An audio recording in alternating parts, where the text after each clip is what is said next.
Yang satu-satu Mas ya. Ya. Yang pertama tujuan kami ke sini tidak lain adalah bagaimana Bangkalan ini supaya lebih aman dan kondusif. Dikarenakan Pak Bupati sudah mengeluarkan statement bahwasannya pilkades ini digeser dengan alasan dan dasar yaitu dengan kekurangan anggaran. Oleh sebab itu maka semua publik masyarakat Bangkalan agar memahami terkait pergeseran ini. Monggo yang lain. Pak, kalau karena kekurangan anggaran, kalau semuanya ada donasi dari masyarakat bisa dilaksanakan mungkin Pak ya? Begini Pak, pilkades ini diaturan tidak boleh didonasi karena pilkades ini harus dibiayai oleh negara, oleh pemerintah Bangkalan. Pak, kenapa kok dianggarkan 14 sedangkan kebutuhannya 24? Di Banggar itu gimana pembahasannya dulu? Begini apakah Pak, memang sengaja dianggarkan 14 itu? begini, Badan Eksekutif yaitu Pak Bupati sudah memohon kepada Banggar, Kabupaten Bangkalan, yaitu adalah legislatif. Berhubung dengan dampak daripada COVID ini, kita 2 tahun berjibaku dengan COVID, sehingga anggarannya memang tidak mencukupi.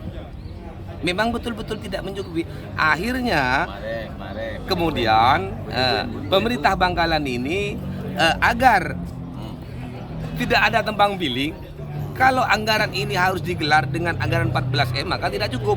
Harus ada yang dipilih, harus tidak. Sehingga tidak tembang pilih agar Bangkalan kondusif. Maka dari itu pilkades ini digeser.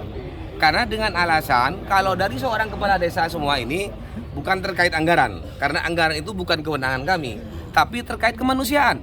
Maka asas kemanusiaan ini harus kita tonjolkan.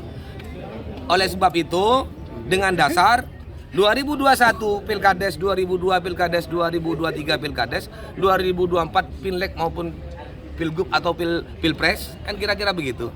Kapan kita ingat kepada masyarakat untuk pemulihan ekonomi kerakyatan ini? Kan kira-kira begitu. Ya toh?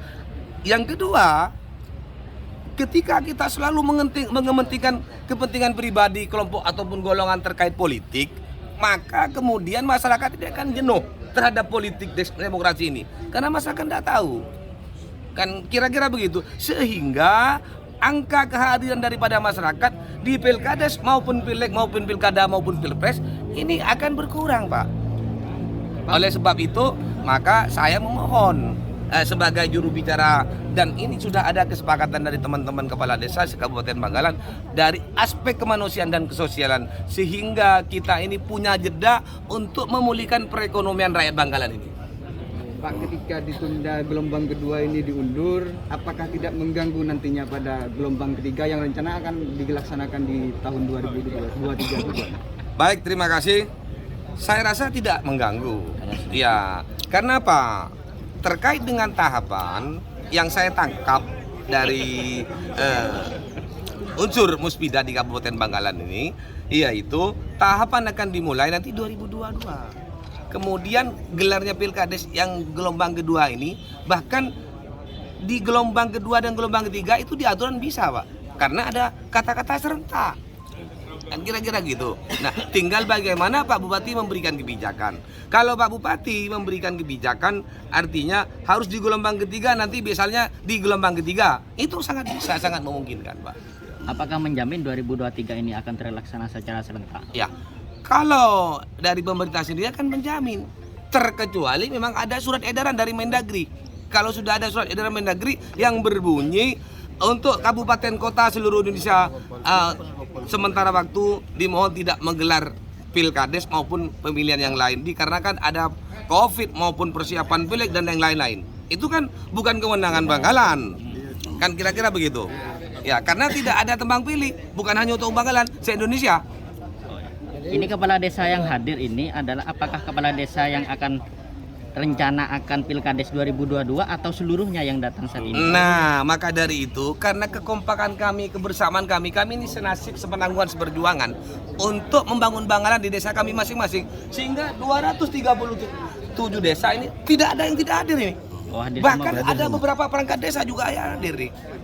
Jadi artinya untuk penggeseran ini ya berarti. Artinya kami mendukung untuk pergeseran dengan catatan untuk pemulihan ekonomi rakyat dan supaya tidak ada kejenuhan terhadap masyarakat terkait politik ini, pesta demokrasi ini. Sejauh ini SE untuk edaran pergeseran apakah sudah dikeluarkan oleh Pak Bupati atau gimana? Masih belum. Jadwal masih belum ditentukan. Jadwal masih belum sampai saat ini. Jadi bukan takut Kelebun yang masih menjabat kalah sama rivalnya Oh, nanti. tidak ada. Tidak ada. Siap tuh, Bu. Tidak ada takut. Karena gini, pesta demokrasi ini Kalau ya, sama rivalnya saya sudah dipilih. ya. Ini sebagian dipilih Pak Ketua ini. Jadi pesta demokrasi ini memang untuk rakyat, ya toh, bukan untuk kami. Rakyat agar bebas untuk memilih. Kami ini berdiri di sini bukan untuk kepentingan kami, tapi untuk kepentingan Bangkalan. Bagaimana Bangkalan ini bisa sedikit dalam jeda yang sebentar ini bisa memulihkan ekonomi kerakyatan. Itu aja. Yus, harapan AKD karena SE belum keluar ini kepada Bupati seperti apa harapan? Kalau harapan saya ke Pak Bupati bersama-sama Pak Ketua juga ya, apapun kebijakan Pak Bupati kami terima Pak. Nah, tinggal bagaimana khalayak umum memahami terkait dengan kebijakan tersebut. Mudah-mudahan khalayak umum ini yaitu masyarakat Bangkalan berpikir bagaimana untuk memulihkan ekonomi kerakyatan, itu aja. Pak, kembali ke tujuan datang ke sini, apakah karena ada surat edaran mau penolakan akan melakukan aksi itu, Pak? Ya, yang pertama Pak, memang ada semacam katanya mau demo kan, kira-kira begitu. Demo ini tidak bisa menyelesaikan masalah karena demo ini kadang-kadang ya ditunggangi oleh unsur-unsur yang punya kepentingan. Oleh sebab itu kami hadir ke sini bagaimana agar ketika ada demo bisa menjelaskan, bisa memberikan pemahaman dan bisa mudah-mudahan mereka bisa memudah untuk mencerna dan disampaikan kepada masyarakat. Kira-kira begitu. Siap. Ya, mungkin Sekjen, siap Pak Sekjen.